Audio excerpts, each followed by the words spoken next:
Global മീഡിയയും പ്രത്യേകിച്ച് Indian media വൈഡായിട്ടാണ് discuss ചെയ്യുന്നത്. എന്താണ് ഇസ്ലാമിക സുന്നി നാറ്റോ, അതായത് സൗദി അറേബ്യ, പാകിസ്ഥാൻ, ടർക്കി, ഇതിൻ്റെ ഫോർമേഷൻ ഒഫീഷ്യലായിട്ട് ഡിക്ലെയർ ചെയ്തു. ഇതിനെപ്പറ്റി പല രീതിയിലുള്ള പരാമർശങ്ങളുണ്ട്. ചില ആൾക്കാർ പറയുന്നു ഇത് അമേരിക്കയെ ഡിപ്പെൻഡ് ചെയ്യാൻ പറ്റാത്തത് കൊണ്ട് ഉണ്ടായ ഒരു സഖ്യമാണ് സൗദി അറേബ്യ, ടർക്കി, പാകിസ്ഥാൻ. മറ്റൊരു ആൾക്കാർ പറഞ്ഞു ഷിയ, അതായത് ഇറാനുമായിട്ടുള്ള പ്രശ്നമുണ്ട്, ഷിയ പ്രോക്സീസ് ഉണ്ട്, അവരെ ഒതുക്കാനുള്ള സഖ്യമാണ്. മറ്റു ചില ആൾക്കാർ പറയുന്നു ഇന്ത്യയുമായിട്ടുള്ള പാകിസ്ഥാൻ്റെ പ്രശ്നം, അങ്ങനൊരു കൂട്ടർ വരെ പറയുന്നു. പക്ഷേ ഞാൻ ഉദ്ദേശിക്കുന്ന ഇതിനെ വിഭിന്നമായിട്ടാണ് ഉദ്ദേശിക്കുന്നത്.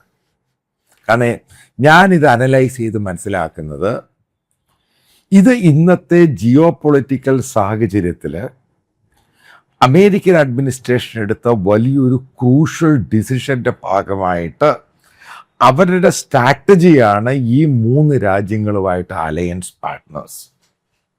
ഇതാണ് എൻ്റെ ഒരു വ്യാഖ്യാനം. ചില ആൾക്കാർ പറയുന്നു ഇസ്രായേലിനെതിരെയാണെന്ന് പറയുന്നു. ഒരു കാര്യം നിങ്ങൾ ആദ്യം മനസ്സിലാക്കണം, ഇതിനകത്ത് ഏറ്റവും പ്രധാനപ്പെട്ട ഒരു രാജ്യമാണ് ടർക്കി, സൗദി അറേബ്യ, പാകിസ്ഥാൻ. ഈ 3 രാജ്യങ്ങളും അമേരിക്കയുമായിട്ട് അവരുടെ അലയൻസ് പാർട്ട്ണറും നാറ്റോ മെമ്പേഴ്സാണ്. അതാണ് അതിൻ്റെ ഏറ്റവും ക്രൂഷ്യൽ എന്ന് പറയുന്നത്. ഇതിനകത്ത് പാകിസ്ഥാൻ മാത്രമാണ് ചൈനയുടെ വെപ്പൺ ഉപയോഗിക്കുന്നത്. ഈ ടർക്കി ആണെങ്കിലും സൗദി അറേബ്യ ആണെങ്കിലും ഉപയോഗിക്കുന്ന വെപ്പൺ എന്ന് പറയുന്നത് അമേരിക്കൻ വെപ്പണാണ്. ടർക്കി അമേരിക്കൻ അതായത് അമേരിക്കൻ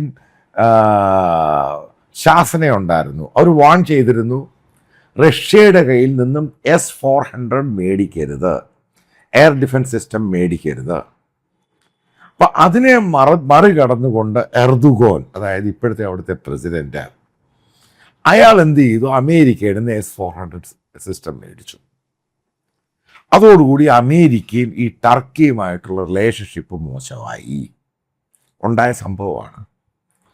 പിന്നീടാണ് ഈ എർദുഗോൻ ഈ സംഭവം, അതായത് കംപ്ലീറ്റ് റിവൈസ് ചെയ്യാനും അത് തിരിച്ചു പോകാനും തീരുമാനിക്കുന്നത്. മേടിച്ച S-400, അതായത് എയർ ഡിഫൻസ് സിസ്റ്റം, വില കൂടിയ സിസ്റ്റമാണിത്. ഇത് റഷ്യക്ക് തിരിച്ചു കൊടുക്കുന്നു. ട്രംപ് വന്ന ശേഷം ഉണ്ടായ സംഭവം തിരിച്ചങ്ങ് കൊടുത്തു.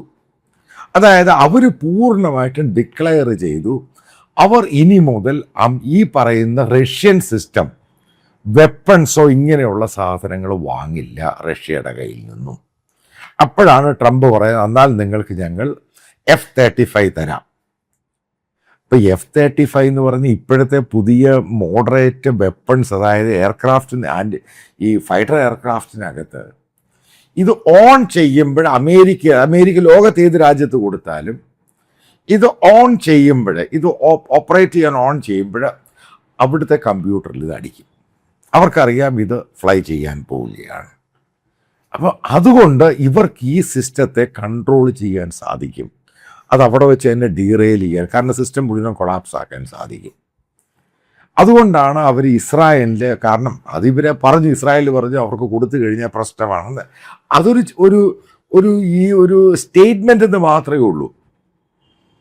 കാരണം അമേരിക്ക എന്ന് പറഞ്ഞ രാജ്യമാണ് ഒരു ലോകത്തിലൊറ്റ രാജ്യത്തിന് മാത്രമേ സോഴ്സ് കോഡ് കൊടുക്കുന്നുള്ളൂ. അത് ഇസ്രായേലിന്. ഈ അടുത്ത് കിടക്കുന്ന കാനഡ അവരോട് സ്റ്റേറ്റാന്ന് പറഞ്ഞ കാനഡയ്ക്ക് പോലും കൊടുക്കുന്നില്ല. അപ്പം ഇസ്രായേൽ എന്ന് പറഞ്ഞ ഒരു രാജ്യത്തിൻ്റെ സെക്യൂരിറ്റി, അത് ആദ്യം മനസ്സിലാക്കേണ്ടത് കീ പോയിൻ്റാണ്. ഇസ്രായേൽ എന്ന് പറഞ്ഞ ഒരു രാജ്യത്തെ കാണുന്നതും അതിൻ്റെ സെക്യൂരിറ്റി എന്ന് പറയുന്നതും അമേരിക്കയെ സംബന്ധിച്ച് അവരുടെ ഒരു സ്റ്റേറ്റായിട്ടാണ് കാണുന്നത്. അമേരിക്കയും ഇസ്രായേലും തമ്മിലുള്ള ബന്ധം എന്ന് പറയുന്നത് ഈ ബിബ്ലിക്കൽ ബന്ധമാണ് ഈ സംഭവം. അതുകൊണ്ടാണ് ഞാൻ ഈ അമേരിക്കയെ പറ്റി പറയുന്നത്, അതൊരു ക്രിസ്ത്യൻ ഫൗണ്ടേഷനിലുണ്ടായ രാജ്യമാണ്. ഇപ്പോൾ റിപ്പബ്ലിക്കൻസ് അല്ല ഡെമോക്രാറ്റ്സ് അമേരിക്കൻ അധികാരത്തിൽ വന്നാലും ഇസ്രായേലുമായിട്ടൊരു വലിയ ബന്ധമുണ്ട് അവർക്ക്. അതുകൊണ്ടാണ് ഇസ്രായേലിന് വേണ്ടി അമേരിക്കയുടെ ചരിത്രത്തിൽ ഏറ്റവും കൂടുതൽ അമേരിക്കൻ കോൺഗ്രസിലും അമേരിക്കൻ സെനറ്റിലും ഏറ്റവും കൂടുതൽ സംസാരിച്ചിട്ടുള്ള ജോ ബൈഡനാണ്. അല്ലാതെ റിപ്പബ്ലിക്കൻ പാർട്ടി ലീഡേഴ്സ് അല്ല. കാരണം ജോ ബൈഡൻ വളരെ വർഷക്കാലം സെനറ്റ് മെമ്പറും കോൺഗ്രസ് മെമ്പറും ആയിരുന്നു. അതിനുശേഷമാണ് അദ്ദേഹം വൈസ് പ്രസിഡന്റ് ആകുകയും പിന്നീട് പ്രസിഡന്റ് ആകുകയും ചെയ്തത്. അപ്പോൾ ഈ ഡെമോക്രാറ്റ്സും അതേപോലെ റിപ്പബ്ലിക്കൻസ് അമേരിക്കയിലെ പ്രധാനപ്പെട്ട 2 പൊളിറ്റിക്കൽ പാർട്ടിയാണ്. അവർക്കെല്ലാം തന്നെ ഇസ്രായേലുമായിട്ടുള്ള ബന്ധം ഇതാണ്. അതുകൊണ്ട് ഇസ്രായേലിൻ്റെ സെക്യൂരിറ്റി എന്ന് പറയുന്നത് അവിടെയുള്ള പൊളിറ്റിക്കൽ പാർട്ടിയെ പോലെ അവിടെയുള്ള അത് ക്രിസ്ത്യൻ ഫൗണ്ടേഷൻ്റെ അകത്തുള്ള എല്ലാവർക്കും അതൊരു ഇഷ്യൂ തന്നെയാണ്. അതുകൊണ്ട് ഇസ്രായേലിനെതിരായിട്ട് നിൽക്കുന്ന ഒരു പരിപാടികളും അവർ അക്സെപ്റ്റ് ചെയ്തില്ല. അതുകൊണ്ട് തന്നെയാണ് അവർ സ്പെയിനെ അമേരിക്ക എതിർത്ത നാറ്റോ രാജ്യമാണ്. കാരണം സ്പെയിനാണ് ആദ്യം ഇറാൻ വാറുമായിട്ട് ഗാസയുമായിട്ട് ഇഷ്യൂ ആയിട്ട് ആദ്യത്തെ സ്റ്റേറ്റ്മെൻറ്റ് യൂറോപ്യൻ രാജ്യത്തിൽ ഇസ്രായേലിനെതിരെ പറയുന്നത്. അതിനാണ് ഈ പറയുന്ന സ്പെയിനിനെ ഈ മൊറോക്കോ എന്നുള്ള ഇല്ലീഗൽ ഇമിഗ്രൻസും എല്ലാം കൂടെ കയറി അവിടെ അവരുടെ വേലിയെല്ലാം കൂടെ പൊളിച്ചകത്ത് കയറി പിടിച്ചങ്ങ് വലിച്ച് കയറി അവസാനം യൂറോപ്യൻ യൂണിയൻ്റെ അകത്ത് പോലും ഈ സ്പെയിനിന് വോയിസ് ഇല്ലാതാക്കണം. ഇതാണ് ഇവർ തമ്മിലുള്ള ബന്ധമെന്ന് പറയുന്നത്. അതിനകത്ത് ആദ്യം കേരളത്തിലെ ചില മണ്ണാകുന്ന യൂട്യൂബേഴ്സുമാർ കിടന്ന് വിളിച്ച് കൂവുന്നുണ്ട്. ബോധമില്ലാതെമാർ പറയുന്നു. ഇവർക്ക് ഈ പറയുന്ന ജിയോ പൊളിറ്റിക്സിനെ പറ്റി ഒരു കുന്തം അറിയത്തില്ല. ഇസ്രായേലും ഇന്ത്യയും തമ്മിലുള്ള ബന്ധം, ഇസ്രായേൽ ഏതാണ്ടൊക്കെ ഇന്ത്യക്ക് തരും, അമേരിക്ക അറിയാതെ. ആദ്യം മനസ്സിലാക്കുക, ഇസ്രായേലും ഇന്ത്യയും തമ്മിലുള്ള ബന്ധം ഇന്ത്യയുടെ പ്രധാനമന്ത്രിയായിട്ട് നരസിംഹറാവു വന്ന ശേഷമാണ് ഇത് സ്റ്റാർട്ട് ചെയ്യുന്നത്. അതാണ് പ്രധാനമായിട്ടും മനസ്സിലാക്കേണ്ടത്. അതിന് മുൻകൈ എടുത്തത് മുഴുവനും അമേരിക്കയാണ്. അത് കഴിഞ്ഞ് ഇന്ത്യയുടെ ഒരു ഡിമാൻഡായിരുന്നു അവാക്സ്, അതായത് ഈ മോണിറ്റർ ചെയ്യുന്ന, അതായത് എയറിൽ നിന്ന് മോണിറ്റർ ചെയ്യുന്ന, അതേപോലെ തന്നെ ഈ ജാം ചെയ്യുന്ന റഡാറുകൾ ജാം ചെയ്യുന്ന എക്യുപ്മെൻറ്റ്സ് അത് അമേരിക്കയുടെയാണ്. അത് അവർ ഇസ്രായേലിനെ കൊണ്ട് ഇന്ത്യക്ക് തരിപ്പിച്ചു. കാരണം സ്ട്രാറ്റജിക് ബന്ധമുണ്ടാക്കാൻ ആദ്യമായിട്ടുണ്ടായ സംഭവമാണ്. ഇസ്രായേലും ആദ്യത്തെ വെപ്പൺസ് നമ്മൾ മേടിക്കുന്ന ഇസ്രായേലിൽ നിന്ന് ഇതാണ്. ഈ സ്ട്രാറ്റജിക് വെപ്പൺസ് മേടിക്കുന്ന അവാക്സ് ആണ്. അവരുടെ എഞ്ചിനീയേഴ്സ് വന്നിട്ടാണ് ഇതൊക്കെ ഇൻസ്റ്റാൾ ചെയ്യുന്നത്. റഷ്യൻ A32 ആണെന്ന് തോന്നുന്നു ഈ പറയുന്ന ട്രാൻസ്പോർട്ട് എയർക്രാഫ്റ്റിൽ. അതായത് മനസ്സിലാക്കുക, ഇസ്രായേൽ എന്ന് പറഞ്ഞ രാജ്യം എന്തൊക്കെ എക്യുപ്മെൻസും എന്തൊക്കെ സാധനങ്ങൾ, ഡിഫൻസ് സാധനങ്ങളും ടെക്നോളജി ആണെങ്കിലും ക്രിട്ടിക്കൽ ടെക്നോളജി ആണെങ്കിലും ഇന്ത്യക്ക് കൈമാറണമെന്നുണ്ടെങ്കിൽ അവർ മാൻഡേറ്ററി ആയിട്ട് അമേരിക്കൻ പെർമിഷൻ മേടിക്കും. അത് മാൻഡേറ്ററിയാണ്. ഇനി അടുത്തൊരു കാര്യം പറഞ്ഞാൽ, ഫ്രാൻസ് ഇന്ത്യയിലോട്ട് റഫേൽ വിൽക്കുന്നു. നിങ്ങൾ മനസ്സിലാക്കണം ഇതിൻ്റെ യാഥാർത്ഥ്യം. ഇതാണ് ഈ പവർഫുൾ നേഷൻ്റെ ഒരു പ്രശ്നമാണ്. കാരണം അതുപോലും ഈ ഫ്രാൻസ് എന്ന് പറയുന്നത് അമേരിക്കയുടെ കയ്യിൽ നിന്നും പെർമിഷൻ മേടി. കാരണം നാറ്റോ രാജ്യങ്ങളുടെ ബിഗ് ബോസ് എന്ന് പറയുന്ന അമേരിക്കയാണ്. അമേരിക്കയുടെ സെക്യൂരിറ്റി കൊടുക്കുന്നത് ഈ രാജ്യങ്ങൾക്കെല്ലാം. അതുകൊണ്ട് അമേരിക്കയിൽ നിന്ന് പെർമിഷൻ വാങ്ങിയിട്ട് മാത്രമേ ഫ്രാൻസ് റഫേൽ ഇന്ത്യയിൽ വിൽക്കുകയുള്ളൂ. അതേപോലെ ജർമ്മനി പെർമിഷൻ വാങ്ങിയിട്ട് മാത്രമേ അവരെ സബ്മറൈനും ഇന്ത്യയിൽ വിൽക്കുകയുള്ളൂ. ഇതാണ് ഇത് നടന്നുകൊണ്ടിരിക്കുന്നൊരു കാര്യമാണ്. ഇനി അടുത്ത കാര്യം, ലോകത്ത് ഏത് രാജ്യമാണ് അമേരിക്കയുടെ പെർമിഷൻ ഇല്ലാതെ ഇന്ത്യക്ക് വെപ്പൺസ് കൊടുക്കുന്നത്? ഇതൊരു ചോദ്യമാണ്. അതിനൊറ്റ രാജ്യമേ ഉള്ളൂ, റഷ്യ. റഷ്യ മാത്രമാണ് അമേരിക്കൻ പെർമിഷൻ ഇല്ലാതെ ഇന്ത്യക്ക് വെപ്പൺസ് തരുന്നൊരു രാജ്യം. വേറൊരൊറ്റ രാജ്യവുമില്ല. മനസ്സിലാക്കുക. ബാക്കിയുള്ള നിങ്ങൾക്കറിയാം, വെപ്പൺസ് ഏറ്റവും കൂടുതൽ ഉണ്ടാക്കുന്നത് ഈ പറയുന്ന അമേരിക്കയും ഈ പറയുന്ന നാറ്റോ രാജ്യങ്ങളാണ്. കാരണം റഷ്യ, അതുകൊണ്ടാണ് അമേരിക്ക പറഞ്ഞത് ഇന്ത്യയോട്, ഇന്ത്യ ഏതെങ്കിലും കാരണവശാൽ ഇനിയും പുതിയതായിട്ട് റഷ്യൻ വെപ്പൺസ് വാങ്ങുകയാണെങ്കിലോ അല്ലെങ്കിൽ ഫൈറ്റർ എയർക്രാഫ്റ്റ് വാങ്ങുകയാണെങ്കിൽ അമേരിക്ക ഇന്ത്യക്ക് ഇനി ഫർദർ വെപ്പൺസ് തരത്തില്ല. ഇതുകൊണ്ട് തന്നെയാണ് ഈ പറയുന്ന ഉറുദുകാർ, അതായത് ടർക്കി, ഈ മേടിച്ച സാധനങ്ങൾ തിരിച്ചു കൊടുത്തത്. ഇതാണ് സംഭവം. ഇതാണ് ആദ്യം മനസ്സിലായി. ഇപ്പം ചില ആൾക്കാർ പറയുന്നു ഇന്ത്യ ഇസ്രായേൽ UAE റിലേഷൻഷിപ്പ്, അതായത് സഖ്യം ഉണ്ടാക്കാൻ പോവുകയാണ്. മനസ്സിലാക്കുക, അതും ഒരു അമേരിക്കൻ സ്ട്രാറ്റജിയാണ്. കാരണം ആരെ കൗണ്ടർ ചെയ്യാൻ എന്ന് പറയുന്നത് അപ്പുറത്ത്. അതാണ് നിങ്ങൾ ആദ്യം മനസ്സിലാക്കുക. 2 തട്ടിൽ നിന്ന് അമേരിക്കൻ ഡിപ്ലോമാറ്റ്സ് കളിക്കും. അതാണ് അമേരിക്കൻ ഡിപ്ലോമസി. ഒരു ഭാഗത്ത് സൗദി അറേബ്യ, ടർക്കി, പാകിസ്ഥാൻ, അപ്പുറത്ത് ഇന്ത്യ, UAE, ഇസ്രായേൽ. നോക്കുക, അപ്പം ഇസ്രായേൽ ആരുടെ രാജ്യമാണ്? അമേരിക്കൻ അലയൻസ് പാർട്ട്ണറാണ്. ഇപ്പോൾ UAE ആരാ? American alliance പാർട്ട്ണറാണ്. ഇന്ത്യ ആരാ? അമേരിക്കയിൽ നിന്ന് വെപ്പൺ മേടിക്കുന്ന രാജ്യമാണ്. ഇതാണ് സംഭവം. ഇതിൻ്റെ യാഥാർത്ഥ്യം പുറത്തു വരാൻ സമയമെടുക്കും. അവരാണ് ഇതൊക്കെ കൺട്രോൾ ചെയ്ത് ഇതേപോലെ അലയൻസും അതും ഇതും ഒക്കെ ഉണ്ടാക്കുന്നത്. അവരുടെ സമ്മതമില്ലാതെ തുടങ്ങിയ സാധനമാണ് ബ്രിക്സ്. അതായത് ബ്രിക്സ് കറൻസി, ബ്രിക്സ് ബാങ്ക് എന്നൊക്കെ പറയുന്നത്. അവർ തന്നെ ഇന്ത്യ ഉപയോഗിച്ചത് ചവിട്ടി ദൂരെ കളഞ്ഞു. ഇത്രയേ ഉള്ളൂ. ഗെയിം ഇതാണ്. കാരണം ഓരോ സന്ദർഭത്തിൽ ജിയോ പൊളിറ്റിക്സിൻ്റെ ആവശ്യമനുസരിച്ച് അവർക്ക് ഇസ്രായേൽ എന്ന് പറഞ്ഞ രാജ്യത്തിന് സാറ്റനിറ്റി ഉണ്ടാക്കി കൊടുക്കണം, സ്റ്റെബിലിറ്റി ഉണ്ടാക്കി കൊടുക്കണം. അതിനവർ പല ഗെയിമുകളും കളിക്കും. ഇത് മാത്രമാണ് ആ ഗെയിമിൻ്റെ ഭാഗമായിട്ടുണ്ടായ ഒരു സഖ്യങ്ങളാണ് ഈ പറയുന്ന ടർക്കി, പാകിസ്ഥാൻ, സൗദി അറേബ്യ, അതേപോലെ അടുത്ത് ഉണ്ടായെന്ന് അറിയത്തില്ല, ഉണ്ടാകാൻ സാധ്യതയുള്ള സംഭവമാണ് ഇസ്രായേൽ, UAE, ഇന്ത്യ. ഇതാണ് സംഭവം. ഇനി അതുമായിട്ട് ബന്ധപ്പെട്ട് ഈ പറയുന്ന ഈ പാകിസ്ഥാൻ, ടർക്കി, നാറ്റോ സുന്നി സഖ്യം എന്ന് പറയുന്നത് ഉറപ്പായിട്ടും ഇന്ത്യക്ക് ഭയക്കേണ്ട പൊട്ടൻഷ്യലായിട്ട് ത്രെട്ട് തന്നെയാണ് എല്ലാ രീതിയിലും. കഴിഞ്ഞ 12 വർഷം ഈ പറയുന്ന ഒരു അറബ് രാജ്യങ്ങളും ഇന്ത്യക്കെതിരെ, അതായത് ടർക്കി ഒഴികെ ടർക്കിയും പാകിസ്ഥാനും ഈ കാശ്മീർ ഇഷ്യൂ വലിയ സംഭവമാക്കിയിട്ടില്ല.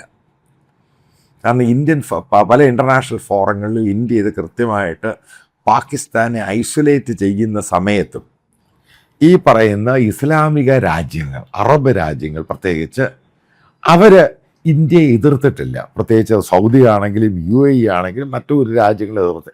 ടർക്കിയും പാകിസ്ഥാനും ഇടയ്ക്ക് ഈ സംഭവം പറയും. ഇടയ്ക്കിടയ്ക്ക് പാകിസ്ഥാൻ പറയും, ഇടയ്ക്ക് ടർക്കിയും പറയും. പക്ഷെ ഇനി ഉണ്ടാകാൻ പോകുന്ന ഡെവലപ്മെൻ്റ് എന്ന് പറയുന്നത്, അതായത് കാശ്മീരിൻ്റെ ഇഷ്യൂ മാത്രമല്ല, അത് മാത്രമായിട്ട് എടുക്കരുത്.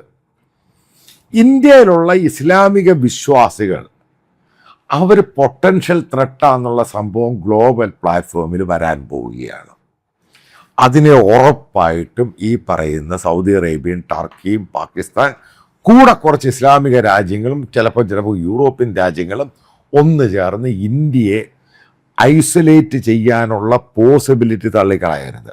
അതായത് ഇൻ്റർനാഷണൽ ഫോറങ്ങളിലാണെങ്കിലും ഡിപ്ലോമാറ്റിക് സംഭവങ്ങളിലൊക്കെ ഇതൊക്കെ ഉണ്ടാകാനുള്ള പോസിബിലിറ്റി ഉണ്ട്.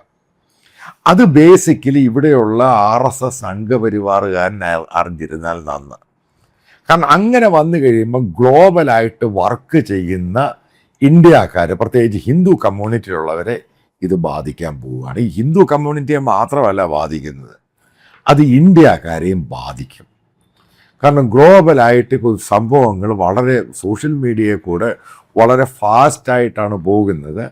ഈ ഹിന്ദു ഹാർഡ് കോർ തീവ്രവാദികൾ ഈ പറയുന്ന മുസ്ലിം കമ്മ്യൂണിറ്റിയെ, അവരുടെ പള്ളികളെയും, കാരണം അവർ തൊപ്പി വെക്കുന്നതിനെ അറ്റാക്ക് ചെയ്യുകയാണ് കണ്ടിന്യൂസ് ആയിട്ട്. അവിടുത്തെ ചില കോർട്ടിൻ്റെ ഓർഡർ കൊണ്ടുവന്ന് പള്ളികൾ പൊളിക്കുകയാണ്. ഈ പശുവിൻ്റെ പേരിൽ അവരെ വെടിവെച്ച് കൊല്ലുന്ന, ആഹാരത്തിൻ്റെ പേരിൽ പ്രശ്നമുണ്ടാക്കുന്നു, അവരുടെ വസ്ത്രത്തിൻ്റെ പേരിൽ പ്രശ്നമുണ്ടാക്കുന്നു. ഈ സംഭവങ്ങൾ ഇനിയും വരാനുള്ള കുറച്ച് ദിവസം കഴിയുമ്പോൾ വലിയ രീതിയിലുള്ളൊരു ഗ്ലോബൽ ഡിസ്കഷൻ പോയിന്റിലോട്ടങ്ങ് പോകും. ആ സമയത്ത് ഈ സഖ്യങ്ങളും അതിനെ അനുകൂലിക്കുന്ന പല ഇസ്ലാമിക രാജ്യങ്ങളും മുന്നോട്ട് വരാനുള്ള സാധ്യത തള്ളിക്കളയരുത്. ഇനി ഇന്ത്യക്ക് ഇവിടെ ഉണ്ടായ പാളിച്ചയുണ്ട്.